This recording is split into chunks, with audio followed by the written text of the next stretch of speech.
Ini baru jet ski darat bang. Oh, jet ski ya? Jet ski punya. Apa brand ni? BMW. Oh, saya ingat itu Yamaha. Bukan. Itu Tamax punya. Bukan. Oh, lebih kurang cantik ah. Oh. Nampak ni siap ada. Apa ni? Saya tak tahulah ikan ke tertele ke. Oh, dia bela lah ini orang. Wah, ini mesti bunyi. Ini sport punya tak bang? Bukan macam tu lah. Bukan saja. Oh, ni sport punya abang. Tahun 2013. Saya suka ini ya. Yoshimura ni ya.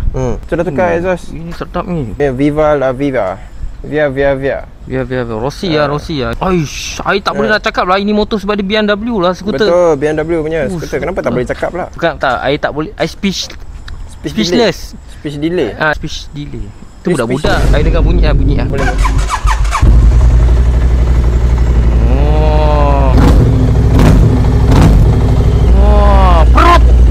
Perap. Macam tu lah itu, Duduk boleh duduk. Duduk lah. Tak malu duduk lah. Oi, boleh jadi lah. Ini baru betul jet ski darat. You boleh bawa dalam air punya.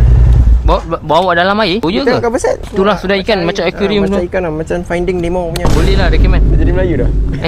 Oh, sudah jadi Melayu lah tadi. Tadi saya cakap Cina ke cakap India? Windshield punya boleh adjust lah. Ayo, manual lagi lah. Harga pun murah lagi. Harga 30 boleh nego kan? Boleh kan? Kasih murah-murah lagi. Kasih try lah, cucuk loan tu tengok macam mana. Cucuk loan? Confirm Nampak air macam main-main ke? Confirm. Masuk air, pergi masuk air. Ni air tinggal ada sikit lagi. Pergi masuk air.